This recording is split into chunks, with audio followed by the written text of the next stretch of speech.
Salve, amigos! Estou chegando na área com mais um boletim para o canal Detetives Vascaínos. Mercado do Vasco segue aquecido, é muita negociação rolando, muitos nomes surgindo a cada minuto, jogador que ora está perto, ora está longe, e aqui a gente vai deixar vocês bem informados com uma apuração com total responsabilidade.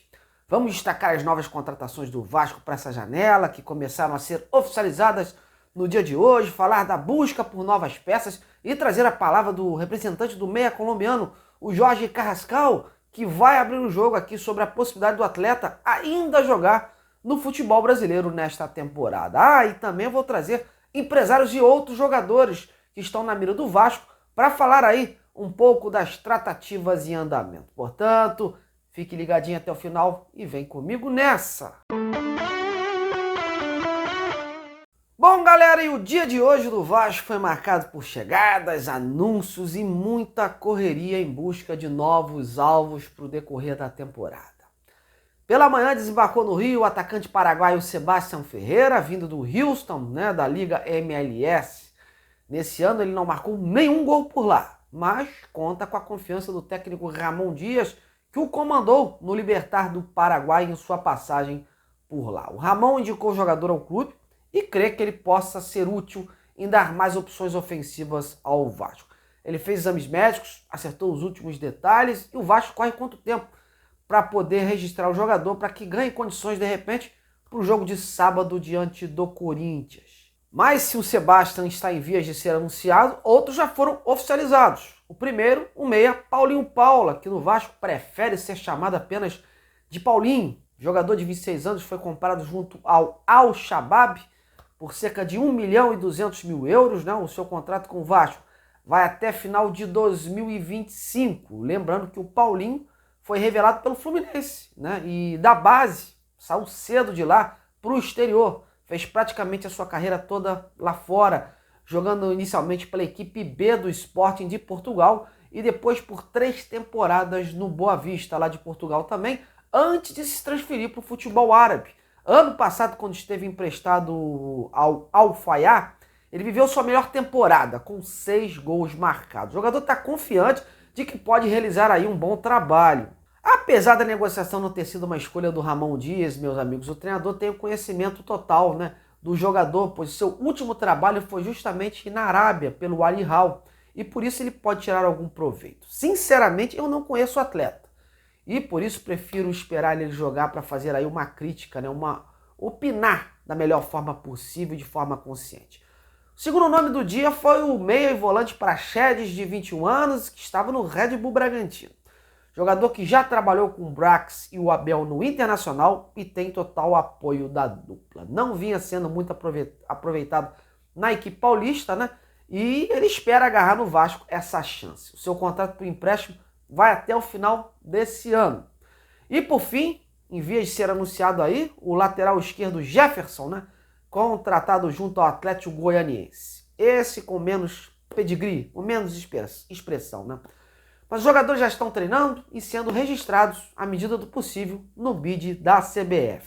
Bom, meus amigos, vamos dar prosseguimento nesse boletim, Agora trazendo as últimas notícias sobre os novos jogadores que podem chegar em breve ao Vasco. E o primeiro deles, o camisa 9, que viria para a vaga do Pedro Raul, o uruguaio Micael Santos, do Talheres, artilheiro do campeonato argentino. Como eu falei ontem, apesar das notícias de que a negociação teria melado, as negociações continuavam. Tudo no intuito de ajustar os valores pedidos pelo Talheres, que tinha uma proposta superior lá da Arábia pelo jogador. E ao que parece, a coisa andou de ontem para hoje de forma positiva.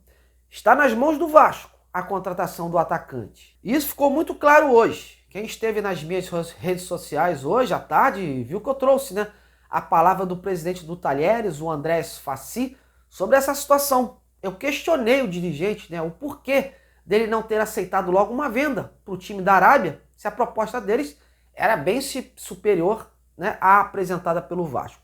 E o Fassi foi direto. Segundo ele, o Micael Santos quer jogar no Vasco. Enfim, a vontade do jogador pesou nessa hora e por isso, agora, o polêmico mandatário do Talheres aguarda uma proposta por escrito do Vasco, de tudo que foi conversado, para que o negócio seja sacramentado, porque por hora, segundo ele, tá tudo de boca, né?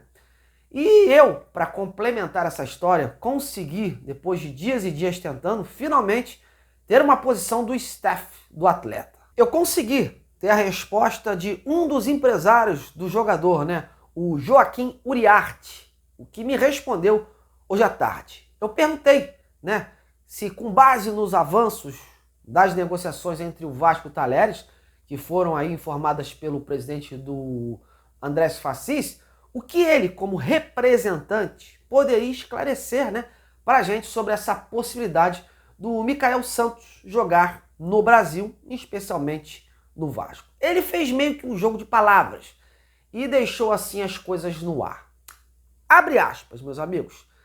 Tanto o Talheres como nós e vocês sabem aonde está a operação. Se é bom para todos, vamos com ok. Eu disse a última palavra a favor das três partes. Fecha aspas. Bom, meus amigos, enfim, ele deu a entender aí, né, que estando bom para todas as partes envolvidas, a coisa tende realmente a sair. Tomara que acabe logo essa novela, pois está se arrastando demais e o Vasco não tem mais tempo a perder. Dia 2 encerra o prazo da janela, né? E um outro jogador que pode estar a caminho do Vasco também vem lá da Argentina, mais precisamente do River Plate, o zagueiro Robert Rojas, paraguaio de 26 anos. Havia conversas com seu representante, desde que o negócio com o Sebastião Ferreira, não, o atacante, foi iniciado, até porque o empresário desse jogador é o mesmo, né, do Rojas, o Diego Cerrati. E a imprensa argentina, né, segue informando desde ontem que a situação está bem encaminhada e que o Vasco quer o empréstimo do jogador junto ao River. Eu tive cuidado de procurar os dois lados, né? O River segue negando as conversas, inclusive eu trouxe ontem, né, isso aqui com a palavra do vice-presidente do River, né, deles dizendo que não havia nada de novo, mas não é verdade, meus amigos. Há sim tratativas em andamento. E eu pude conversar com o empresário do jogador, o Diego Cerrati, que embora não quisesse confirmar um avanço das negociações, disse que ainda não tem nada acordado. Ou seja, entre o jogador e o Vasco, tudo ok. E as arestas finais devem então estar sendo discutidas nas próximas horas aí entre os dois clubes. Por isso talvez o River não esteja querendo assim dar muitas pistas, falar claramente sobre a negociação. Sobre o zagueiro, ontem inclusive também foi cogitado o interesse aí num outro nome, Facundo Garcês, do Colón da Argentina.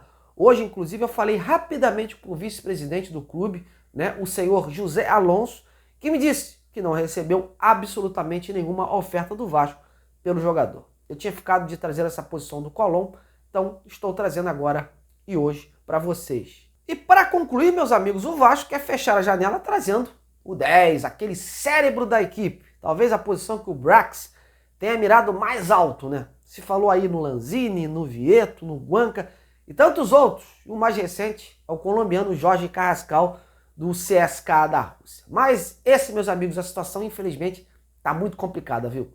E eu pude ter ciência através de um contato que fiz hoje pela manhã com o representante do atleta, o Rodrigo Lopes. Perguntei a ele se havia ainda a possibilidade, né, do Carrascal jogar por algum clube brasileiro esse ano, em especial ao Vasco, que fez uma proposta. Ou se a situação, né, seria difícil por conta dos valores envolvidos. E ele me disse o seguinte, abre aspas, ambas, existe a possibilidade e é muito difícil, porque é um jogador com custo alto, de acordo com o seu rendimento e talento. Fecha aspas. Portanto, meus amigos, esse aí é praticamente carta fora do baralho, um sonho de uma noite de verão. Mas o Vasco está atrás de outro nome, pois há uma necessidade escancarada. E há uns dias atrás, né, no final de semana, a imprensa do exterior revelou que o Vasco fez uma oferta ao Ezequiel Balawad, de 22 anos, que se destacou no Godoy Cruz da Argentina e que pertence, né, ao Feyenoord da Holanda, e que o clube estaria analisando a oferta. Bom, eu estou tentando exaustivamente falar com o empresário do jogador, o Pablo Del Rio, que não responde aos meus questionamentos. Até para a gente poder ter uma posição oficial, né, de como estão as conversas e as possibilidades. É uma negociação difícil, né, pelo fato do jogador ter contrato até junho de 2027, Mas o Vasco vislumbra aí uma tentativa de empréstimo pelo jogador. Vamos aguardar, né, meus amigos? Pois a camisa 10 é prioridade máxima do Vasco nessa janela. Bom, galera, o que eu pude oferecer para vocês está aí. Essas são as informações de hoje, apuradas com total responsabilidade. E sigo apurando. O projeto aqui é sério, a gente sempre tenta aí ouvir os dois lados da moeda, os três lados das partes envolvidas, enfim, as situações para que vocês possam ter aí ciência do que está rolando e tirar as devidas conclusões. Em breve estou de volta com muito mais informações no canal Detetives Vascaínos. Não esqueça do seu like, de compartilhar o conteúdo e de ajudar um amigo nesse projeto. Valeu? Até a próxima!